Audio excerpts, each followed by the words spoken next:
ഇന്നലെ ഒരു autorickshaw driver ആത്മഹത്യ ചെയ്തു. അദ്ദേഹത്തിൻ്റെ ആത്മഹത്യാക്കുറിപ്പ് ഇന്നാണ് ഫേസ്ബുക്കിൽ വരുന്നത്. അദ്ദേഹം ഷെഡ്യൂൾ ചെയ്തു വെച്ച ആത്മഹത്യാക്കുറിപ്പ് ഫേസ്ബുക്കിൽ ഇന്ന് പ്രത്യക്ഷപ്പെട്ടു. അതിൽ അദ്ദേഹം പറയുന്നത് തൻ്റെ ഓട്ടോറിക്ഷയ്ക്ക് ഫിറ്റ്നസ് സർട്ടിഫിക്കറ്റ് കിട്ടുന്നതിന് വേണ്ടി അദ്ദേഹം 10 മാസമായി MVDക്ക് അപേക്ഷ നൽകി കാത്തിരിക്കുന്നു. പക്ഷേ ഇതുവരെയും അത് ശരിയായിട്ടില്ല. കൈക്കൂലി കൊടുക്കാത്തതിൻ്റെ പേരിലാണ് ശരിയാകാത്തത്. ഇനി തനിക്ക് മാർഗമൊന്നുമില്ല, തൻ്റെ പ്രതിഷേധത്തിൻ്റെ ഭാഗമായി ജീവൻ ഒടുക്കുന്നു എന്നാണ് അദ്ദേഹം ആ ഒരു ഫേസ്ബുക്ക് പോസ്റ്റിൽ വിവരിക്കുന്നത്. ആ ഫേസ്ബുക്ക് പോസ്റ്റിൽ ആ കാര്യങ്ങൾ മാത്രമല്ല, അതോടൊപ്പം അതിനുശേഷവും മുമ്പുമായി വേറെയും കുറേ ഫേസ്ബുക്ക് പോസ്റ്റുകളുണ്ട്. ആ പോസ്റ്റുകളിലൊക്കെ അദ്ദേഹം നേരിടുന്ന ഈ പ്രശ്നത്തെ വളരെ വിശദമായി പറയുകയും ചെയ്യുന്നുണ്ട്. ഷൗക്കത്ത് എന്നാണ് അദ്ദേഹത്തിൻ്റെ പേര്. കീഴ്ശ്ശേരി മുണ്ടാപ്പറമ്പ് സ്വദേശിയാണ് ഷൗക്കത്ത്. അജിംസ്, ഇങ്ങനെ ഒരാൾക്ക് 10 മാസമായി ഒരു ഫിറ്റ്നസ് സർട്ടിഫിക്കറ്റിന് വേണ്ടി ഇങ്ങനെ പിന്നാലെ നടക്കുകയും കൈക്കൂലി നൽകാൻ പറ്റാതിരിക്കുന്ന അവസ്ഥയിൽ ആത്മഹത്യ ചെയ്യേണ്ടി വരികയും ചെയ്യുന്നത് എന്തുകൊണ്ടാണ്? ഈ ആത്മഹത്യ ചെയ്ത ദൗർഭാഗ്യവാൻ, ഞാൻ ഷൗക്കത്തിൻ്റെ ഫേസ്ബുക്ക് പോസ്റ്റ് ഇപ്പോൾ വരാൻ നേരത്താണ് നോക്കിയത്. ഒരു പ്രത്യേകതരം മനുഷ്യനാണ് അദ്ദേഹം. പ്രത്യേകതരം ഞാൻ പറയാൻ കാരണം, അദ്ദേഹം ഒരു ഓട്ടോ ഡ്രൈവറാണ്. സ്കൂൾ വിദ്യാഭ്യാസം മാത്രമേ ഉള്ളൂ അദ്ദേഹത്തിന്. പക്ഷേ അദ്ദേഹത്തിൻ്റെ ഫേസ്ബുക്ക് പോസ്റ്റ് വളരെ ബ്രൈറ്റായിട്ടുള്ള ഒരു പൊളിറ്റിക്കൽ ആനിമലിൻ്റേതാണ്. കാരണം അദ്ദേഹം ഈ വിഷയവുമായി ബന്ധപ്പെട്ട് ഇപ്പോൾ ആത്മഹത്യ ചെയ്യാൻ പോകുന്നതിന് മുമ്പ് അദ്ദേഹം ഷെഡ്യൂൾ ചെയ്ത് കുറച്ച് പോസ്റ്റുകൾ വെച്ചിരുന്നു. ആ പോസ്റ്റുകൾ പബ്ലിഷ് ആയ ഉടനെ ആളുകൾ അന്വേഷിക്കുമ്പോൾ അദ്ദേഹം മരിച്ചിരുന്നു. അപ്പോൾ അതിനർത്ഥം ഞാൻ മരിച്ചതിന് ശേഷം ആ പോസ്റ്റുകൾ പബ്ലിഷ് ചെയ്താൽ മതി എന്ന് അദ്ദേഹം ആഗ്രഹിച്ചിരുന്നു. ആ പോസ്റ്റുകളിൽ പോലും ഹൈലി പൊളിറ്റിക്കലായിട്ടുള്ള കാര്യങ്ങളാണ് അദ്ദേഹം പറയുന്നത്. അദ്ദേഹം ചൂണ്ടിക്കാട്ടുന്ന അദ്ദേഹത്തിനൊരു ഓട്ടോറിക്ഷയുണ്ട്. അപ്പോൾ ആ ഓട്ടോറിക്ഷ ഓടിച്ച് ജീവിച്ചുകൊണ്ടിരുന്ന ഒരു മനുഷ്യൻ ഫിറ്റ്നസ്സിന് വേണ്ടി MVDയെ സമീപിക്കുമ്പോൾ ഫിറ്റ്നസ് നിഷേധിക്കുന്നു. അതിന് കാരണമായി അദ്ദേഹം പറയുന്നത്, ആ ഓട്ടോറിക്ഷയുടെ 2 വശത്തായി ഈ സ്റ്റെയിൻലെസ് സ്റ്റീലിൻ്റെ 2 ബാറുകൾ പിടിപ്പിച്ചിട്ടുണ്ട്. മലബാറിൽ ഒട്ടുമിക്ക ഓട്ടോകളുണ്ടാവും. അത് അനുവദനീയമാണോ അല്ലേ, ലീഗലാണോ അല്ലേ എന്നുള്ളത് മറ്റൊരു കാര്യം. അത് സേഫ്റ്റിയെ ബാധിക്കുന്നുണ്ടെന്നുള്ള മറ്റൊരു കാര്യം. പക്ഷേ ഒട്ടുമിക്ക ഓട്ടോകളിൽ അതുണ്ട്. അദ്ദേഹം തന്നെ പറയുന്നത്, എനിക്ക് ഇതേ ഫീച്ചേഴ്സോടുകൂടി തന്നെ കഴിഞ്ഞ 4 വർഷവും ഫിറ്റ്നസ് പുതുക്കി തന്നതാണ്. ഇത്തവണ എനിക്ക് പുതുക്കി തരാത്തതിൻ്റെ കാരണം ഇത്തവണ ഞാൻ MVDയെ സമീപിച്ചത് ഏജൻ്റ് ഇല്ലാതെയാണ്. അപ്പോൾ ഏജൻ്റ് ഇല്ലാതെ സമീപിച്ചു കഴിഞ്ഞാൽ ഒരു വാഹനം ഫിറ്റാണെങ്കിൽ അവരത് സമ്മതിക്കില്ല, എന്തെങ്കിലും കാരണം പറഞ്ഞ് മുടക്കുന്നു. ഇതാണ് അദ്ദേഹം ഉന്നയിക്കുന്നൊരു പ്രശ്നം. അപ്പോൾ ഇതിനെതിരായിട്ടുള്ള ഇതിനെതിരെ എനിക്ക് വേണമെങ്കിൽ കോടതിയിൽ പോകാം, അല്ലെങ്കിൽ ഹയർ അതോറിറ്റീസിനെ സമീപിക്കാം. ഇപ്പോൾ ഗതാഗത മന്ത്രിയൊക്കെ സമീപിച്ചൊരു നിവേദനം കൊടുക്കാം. ചിലപ്പോൾ എനിക്ക് നീതി കിട്ടുമായിരിക്കും. പക്ഷേ ഒരു സിസ്റ്റം അങ്ങനെയായിരിക്കെ എനിക്ക് മാത്രം നീതി കിട്ടിയതുകൊണ്ട് ഈ സിസ്റ്റം മാറാൻ പോകുന്നില്ല. ഞാൻ ആത്മഹത്യ ചെയ്ത് കഴിഞ്ഞാൽ ഇത് കുറേ കൂടി ആളുകൾ ചർച്ച ചെയ്യും. ഈ വിഷയം സർക്കാരിൻ്റെ മുമ്പിലെത്തും. അപ്പോൾ ആഭ്യന്തരമന്ത്രി, പൊതുഗതാഗത വകുപ്പ് മന്ത്രി, മുഖ്യമന്ത്രി എന്നിവരെയൊക്കെ ടാഗ് ചെയ്തുകൊണ്ട് അദ്ദേഹം പറയുന്നൊരു കാര്യം, ഈ വിഷയം നിങ്ങൾ ശ്രദ്ധിക്കണം, ഈ വിഷയത്തിൽ നിങ്ങൾ ഇടപെടണം, ഈ സിസ്റ്റം ശരിയാക്കണം. അതായത് ഒരു ഏജൻറ്റിൻ്റെ സഹായമില്ലാതെ ഡയറക്റ്റായി ഒരാൾക്ക് MVDയെ സമീപിക്കാൻ കഴിയണം, അവരുടെ കാര്യങ്ങൾ നടത്തിയെടുക്കാൻ കഴിയണം. ഇത് നടക്കാത്തതിന് കാരണം ഏജൻറ്റ് വഴി MVD ഉദ്യോഗസ്ഥർ ലഭിക്കുന്ന കൈക്കൂലിയാണ്. ആ കൈക്കൂലി ലഭിക്കാത്തതുകൊണ്ട് മാത്രമാണ്. അദ്ദേഹം ഒരു വീഡിയോയും പങ്കുവച്ചിട്ടുണ്ട്. അപ്പോൾ ആ വീഡിയോയിൽ അദ്ദേഹം ഈ MVD ഉദ്യോഗസ്ഥനായിട്ട് സംസാരിക്കുന്നുണ്ട്. അപ്പോൾ അദ്ദേഹം പറഞ്ഞ് ഇത് അഴിച്ചു കളയണം. അപ്പോൾ പറഞ്ഞാൽ അത് അഴിക്കാൻ പറ്റില്ല, വെൽഡ് ചെയ്ത് വെച്ചിരിക്കുന്നു, അത് കട്ട് ചെയ്ത് കളയണം എന്ന് പറയുമ്പോൾ ഇതേ സാധനങ്ങളുമായി കഴിഞ്ഞ 4 വർഷം എനിക്ക് ഫിറ്റ്നസ് കിട്ടിയതാണെന്ന് അദ്ദേഹം പറയുന്നുണ്ട്. വളരെ പുച്ഛത്തോടുകൂടി ആ MVD ഉദ്യോഗസ്ഥൻ നടന്നു പോകുന്നൊരു വീഡിയോ അദ്ദേഹം പങ്കുവച്ചിട്ടുണ്ട്. അത് 2 ദിവസം മുമ്പാണുണ്ടോ അത്. ആത്മഹത്യാ പോസ്റ്റുകൾക്ക് 2 ദിവസം മുമ്പാണ് അത് റെക്കോർഡ് ചെയ്തിട്ടുള്ളത്. അപ്പോൾ ആത്മഹത്യയെ പ്രോത്സാഹിപ്പിക്കുക എന്നുള്ളതല്ല നമ്മൾ പറയുന്നത്. പക്ഷേ ഈ ആത്മഹത്യയിലൂടെ അദ്ദേഹം ചെയ്യുന്നതെന്ന് വെച്ചാൽ അത്രയും വലിയൊരു പ്രശ്നം, നമ്മുടെ സിസ്റ്റത്തിലുള്ള അഴിമതി എന്നൊരു വലിയ പ്രശ്നം. അദ്ദേഹം നല്ലൊരു വായനക്കാരൻ കൂടിയാണെന്ന് തോന്നുന്നു. അദ്ദേഹം പല പുസ്തകങ്ങൾ റെഫർ ചെയ്യുന്നുണ്ട് ഈ പോസ്റ്റുകളിൽ. 2-3 പോസ്റ്റുകളായിട്ട് അദ്ദേഹം പറയുന്നത്, N. പ്രശാന്ത് IAS എഴുതി പുറത്തിറക്കിയൊരു പുസ്തകമുണ്ട്. ആ പുസ്തകം എല്ലാവരും വായിക്കണം. എങ്ങനെയാണ് സർക്കാർ മെഷീനറി പ്രവർത്തിക്കുന്നത്, എങ്ങനെയാണ് അഴിമതി സർക്കാർ മെഷീനറി ഉള്ളത് എന്നതിന് നല്ല തെളിവാണത്. എല്ലാവരും വായിക്കണം. പ്രത്യേകിച്ചും ഭരിക്കുന്നവരിത് വായിക്കണം എന്നാണ് പറയുന്നത്, ഭരിച്ചുകൊണ്ടിരിക്കുന്നവർ. അപ്പോൾ വളരെ തെളിച്ചമുള്ള, വളരെ ബ്രൈറ്റ് മൈൻഡഡ് ആയിട്ടുള്ള ഒരു മനുഷ്യൻ ഭരണകൂടത്തോട് തൻ്റെ മരണത്തിലൂടെ സംസാരിക്കുകയാണ് അത് ചെയ്യുന്നത്. ഈ സിസ്റ്റത്തിലുള്ള ഒരു പ്രശ്നത്തെ തൻ്റെ ജീവിതം ഹോമിച്ചുകൊണ്ട് അദ്ദേഹം ചൂണ്ടിക്കാണിക്കുകയാണ് ചെയ്യുന്നത്. അപ്പോൾ വേണമെങ്കിൽ നമുക്കിതിനെന്ത് ചെയ്യാം, ഒരു മാനസിക ദുർബലതയുള്ളൊരു മനുഷ്യൻ്റെ, ആത്മഹത്യാ പ്രേരണയുള്ളൊരു മനുഷ്യൻ്റെ ചിത്തഭ്രമങ്ങളായിട്ടോ വെറും വാക്കുകളായിട്ടോ നമുക്ക് കാണാം. അല്ലെങ്കിൽ അദ്ദേഹം മരിക്കില്ലല്ലോ, ഇത്രയും ചെറിയ നിസ്സാര കാര്യത്തിന് വേണ്ടി ഇയാൾ മരിക്കില്ലെന്ന് പറയാം. പക്ഷെ അതിനും മറുപടി ഇയാൾ ഈ ഫേസ്ബുക്ക് പോസ്റ്റ് പറയുന്നുണ്ട്. അതാണ് എൻ്റെ രസം. നിങ്ങൾക്ക് എൻ്റെ ഫേസ്ബുക്ക് പോസ്റ്റ് വായിച്ചു കഴിയുമ്പോൾ വേണമെങ്കിൽ എന്നെ മനോരോഗിയായി ചിത്രീകരിക്കാം എന്ന് പറയുന്നുണ്ട്. ഞാൻ മനോരോഗിയല്ല, ഞാനിത് മരിക്കാൻ ഭയമില്ല എനിക്ക് തോന്നുന്നു അദ്ദേഹം ഒരു നിരീശ്വരവാദിയാണെന്ന് തോന്നുന്നു. അദ്ദേഹത്തിൻ്റെ പോസ്റ്റുകൾ അതൊക്കെ സൂചിപ്പിക്കുന്നുണ്ട്. എനിക്ക് മാതാപിതാക്കളില്ല, ഭാര്യയില്ല, കുട്ടികളില്ല, കുടുംബമില്ല. ഞാൻ മരിച്ചുകൊണ്ട് ഈ ലോകത്തിന് പ്രത്യേകിച്ച് നഷ്ടമൊന്നുമില്ല. പക്ഷെ ഞാൻ മരിച്ചു കഴിഞ്ഞാൽ അതുകൊണ്ടുണ്ടാകുന്ന ഗുണം ഈ സിസ്റ്റത്തിനാണ്, രാജ്യത്തിനാണ്. അത് കൂടുതൽ ചർച്ചയാവുകയും ആ പ്രശ്നം പരിഹരിക്കാൻ ഭരണകൂടത്തിന് ഇടപെടാൻ കഴിയുകയും ചെയ്യുമെന്ന് പറയുന്നു.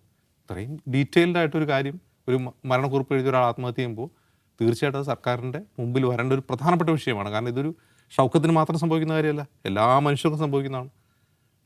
രാജ്യത്തെ സാധാരണ പൗരന്മാർ MVDയിൽ നിന്ന് നമുക്കറിയാം ഏറ്റവും കൂടുതൽ ജനങ്ങളെ ദ്രോഹിക്കുന്ന വകുപ്പുകളിൽപ്പെട്ട ഒന്നാണ് ഗതാഗത വകുപ്പ്, ഏറ്റവും കൂടുതൽ കൈക്കൂലി കിട്ടുന്ന വകുപ്പ്, വനം വകുപ്പ്, പോലീസ്. ഈ 3 വകുപ്പുകളാണ് ഏറ്റവും കൂടുതൽ മനുഷ്യർ ദ്രോഹിക്കുന്ന സാധനം. അപ്പോൾ ഇതിലിങ്ങനെ ഒരു പ്രശ്നം ഉണ്ടെന്ന് എല്ലാവർക്കും അറിയാം. അത് മുഖ്യമന്ത്രി VD സതീശനും രമേശ് ചെന്നിത്തലയ്ക്കും ആഭ്യന്തരമന്ത്രിക്കും എല്ലാവർക്കും അറിയാം, CP ജോണിനും അറിയാം. അപ്പോൾ ഒരു മനുഷ്യൻ മരിച്ചുകൊണ്ട്, അയാൾ ജീവൻ ത്യജിച്ചുകൊണ്ട് ആ പ്രശ്നത്തെ ഭരണകൂടത്തിന് മുമ്പിൽ വയ്ക്കുകയാണ്. ഭരണകൂടം അത് വളരെ സീരിയസ് ആയിട്ട് എടുക്കുകയും അത് പരിഹരിക്കാനുള്ള നടപടികളിലേക്ക് പോവുകയും വേണം. കാരണം ഇത് മുമ്പത്തെ പോലെയല്ല. ഇപ്പോൾ ഇതൊരു ആത്മഹത്യയല്ലേ, ഒരു നീതി കിട്ടാത്തതുകൊണ്ട് ഒരു ആത്മഹത്യ ചെയ്തു, അതങ്ങ് അവഗണിച്ചേക്കാം എന്ന് വിചാരിച്ചാൽ ഇനിയുള്ള പ്രതികരണം ആത്മഹത്യയിലൂടെ ആയിരിക്കില്ല സാധാരണക്കാർ പ്രതികരിക്കുക. കാരണം മോദിക്കെതിരെ പ്രതികരിക്കാൻ ഭയമില്ലാത്ത പൗരന്മാരാണ് ഇന്ത്യയിൽ. അത്ര കൂടി ഭയമില്ലാത്ത ആളാണ് മലയാളികൾ. ഭരണകൂടത്തിനെതിരായിട്ടുള്ള പ്രതികരണം അതിനുവേണ്ടി വെയിറ്റ് ചെയ്യരുത് സർക്കാർ എന്നാണ് പറയാനുള്ളത്. ഒരു സിസ്റ്റം ചേഞ്ച് ആവുന്നതിന് വേണ്ടി ഒരാൾ മരിക്കേണ്ടി വരിക എന്ന് പറയുന്ന അവസ്ഥ വല്ലാത്തൊരവസ്ഥയാണല്ലോ. അല്ല, ഒരുപാട് പേര് ചെയ്യുന്ന എന്താണ്, ഏജന്റുമാർ ഒരു പൈസ കൊടുക്കുകയും കോംപ്രമൈസ് ചെയ്യുകയും അല്ലെങ്കിൽ എന്താണ് സാറിന് വേണ്ടത് അത് ഭയമടക്ക് കൊടുത്തിട്ട് ആ സ്റ്റീലോടെ വയ്ക്കാൻ തീരുമാനിച്ച് പോവുകയാണല്ലോ.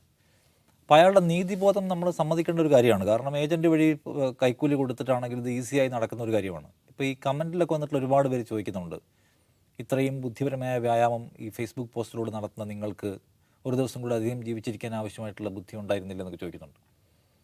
അപ്പോൾ അയാൾ ആത്മഹത്യ തിരഞ്ഞെടുത്തതിന് നമുക്ക് യോജിക്കാനേ കഴിയുന്ന ഒരു കാര്യമല്ല, ഏതെങ്കിലും നിലയ്ക്ക് പ്രോത്സാഹിപ്പിക്കാൻ കഴിയുന്ന ഒരു കാര്യമല്ല. പക്ഷേ അയാൾ ആ ഫേസ്ബുക്കിൽ എഴുതി വെച്ചിട്ടുള്ള അയാളുടെ നീതിബോധമുള്ള വാക്കുകൾ പ്രധാനമാണ്. അയാൾക്ക് ഇപ്പോൾ എന്ത് സംഭവിച്ചെന്നുള്ളത് രണ്ടാമത്തെ കാര്യം. അയാൾ പറയുന്ന കാര്യം, അയാൾ ഷൂട്ട് ചെയ്ത് അപ്ലോഡ് ചെയ്തിട്ടുള്ള വീഡിയോസ് കാണുമ്പോൾ നമുക്കൊരു കാര്യം മനസ്സിലാവുന്നുണ്ട്, ഉറപ്പായിട്ടും അയാൾ ഈ സർക്കാരിനാൽ വഞ്ചിക്കപ്പെട്ട മനുഷ്യനാണ്. അതായത് അയാൾ പറയുന്നു, കഴിഞ്ഞ 4 വർഷം എനിക്ക് ഇത് കിട്ടി, ഏതാണ് ഫിറ്റ്നസ് കിട്ടിയിട്ടുണ്ട്. നമ്മൾ വെറുതെ ഈ റോഡിലേക്ക് ഇറങ്ങിയാൽ, മലബാറിലേക്ക് വെറുതെ ഇറങ്ങി നോക്കൂ, ഇവിടുത്തെ ഓട്ടോറിക്ഷകളിലെല്ലാം, ഏതാണ്ട് എല്ലാ ഓട്ടോറിക്ഷയിലും നമ്മൾ കയറുകയും ഇറങ്ങുകയും ചെയ്തിട്ടുള്ള ഓട്ടോറിക്ഷയെല്ലാം ഈ സ്റ്റീൽ ബാറുകൾ എല്ലായിടത്തും ഉണ്ട്. എന്ന് മാത്രമല്ല, ഇപ്പം പല ഓട്ടോറിക്ഷയിലും അകത്ത് വണ്ടി ഓടിക്കുന്ന ആളും പുറകിലിരിക്കുന്ന പാസഞ്ചറും തമ്മിൽ വലിയ ഗ്രില്ലിട്ട് അടച്ചിരിക്കുന്നതാണ്. കാരണം അത് സെക്യൂരിറ്റി പ്രശ്നം കൂടി, രാത്രിയൊക്കെ ഓട്ടോ ഓടിക്കുമ്പോൾ പുറകിൽ നിന്ന് അറ്റാക്ക് ആയിരിക്കാനൊക്കെ. അപ്പോൾ അതിനെല്ലാം ഇവിടെ പെർമിഷൻ കിട്ടുന്നുണ്ട്. സിമ്പിളാണ് പരിപാടി. ഏജൻറ്റ് വഴി നിങ്ങൾ ആപ്ലിക്കേഷൻ കൊടുക്കുക. അതിപ്പോൾ നമുക്ക് ഡ്രൈവിംഗ് ലൈസൻസ് കിട്ടാനായാലും കൊള്ളാം, ഫിറ്റ്നസ് കിട്ടാനായാലും കൊള്ളാം. ഇതിനെല്ലാം ഈ മേഖലയിൽ ഏജൻറ്റുമാരുണ്ട്. ഈ രാജ്യത്തെ ഒരു പരമപ്രധാനമായ എല്ലാവർക്കും അറിയാവുന്ന സത്യം, പരമമായ സത്യമാണ്, RTO ഓഫീസിൽ എന്ന് പറഞ്ഞാൽ സാമ്പത്തിക ഇടപാടുകൾ നടക്കുന്നുണ്ട്. എല്ലാ RTOമാരും കുഴപ്പക്കാരാണെന്നല്ല ഞാൻ പറയുന്നത്, പക്ഷേ സാമ്പത്തിക ഇടപാടുകളുണ്ട്, അതെല്ലാം ഏജൻറ്റുമാരുണ്ട്. ആ ഏജൻറ്റുമാർ അത് ജീവിതവൃത്തിയാക്കിയിട്ടുള്ള ആൾക്കാരാണ്. നിങ്ങൾക്ക് ഇഷ്ടപ്പെട്ട നമ്പർ വേണോ, നിങ്ങൾക്ക് ഫിറ്റ്നസ് വേണോ, നിങ്ങൾക്ക് എന്തെങ്കിലും ഏരിയ മീറ്റ് ചെയ്യാത്തതുണ്ടെങ്കിൽ അതുകൂടി കണ്ണടച്ച് നിങ്ങൾക്ക് എന്തെങ്കിലും പേപ്പർ ഓപ്പർ കിട്ടണോ, ഇതിനെല്ലാം ഉണ്ട്. അത് പല ഡിപ്പാർട്ട്മെൻറ്റുകളിലുണ്ട്, ഇവിടെയും ഉള്ളതാണ്. അപ്പോൾ അഴിമതിക്കെതിരെ ഞങ്ങൾ കുരിശുയുദ്ധം നടത്താൻ പോവുകയാണെന്നൊക്കെ രമേശ് ചെന്നിത്തല പ്രഖ്യാപിക്കുന്നത് കാണുന്നുണ്ട്. ടോവിനോ എന്ന് പറഞ്ഞ നമ്മുടെ നിവിൻ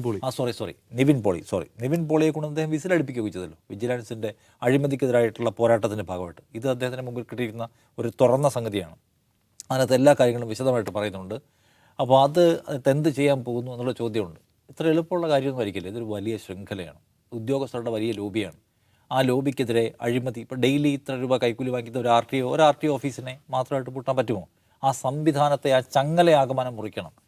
ഞാൻ വിചാരിക്കുന്നില്ല എളുപ്പമുള്ള കാര്യമാണെന്ന്. അത് മൊത്തം അങ്ങോട്ട് മാറ്റാൻ നിങ്ങൾ ഇറങ്ങി വന്നാൽ, ചുമ്മാ ഒന്ന് നോക്ക്, KSRTCയെ നന്നാക്കാനുള്ള പരിശ്രമങ്ങൾ എവിടെയെല്ലാം പാളും നമ്മൾ കണ്ടു. അതിൻ്റെ പ്രധാനപ്പെട്ട തടസ്സങ്ങൾ, എല്ലാ നന്നാക്കാനുള്ള ശ്രമങ്ങളും ഗംഭീരമായിരുന്നുള്ള അഭിപ്രായമൊന്നും എനിക്കില്ല. പക്ഷേ നടത്താനുള്ള ശ്രമങ്ങൾ പലതിനെയും ഈ സ്ഥാപനം മുങ്ങിക്കൊണ്ടിരിക്കുകയാണെന്ന് വിചാരിക്കുമ്പോൾ തന്നെ ആ സ്ഥാപനത്തിനകത്തുള്ള ആളുകളിൽ ചില ആൾക്കാർ തന്നെ എതിർക്കുന്ന നമ്മൾ കണ്ടുണ്ട്.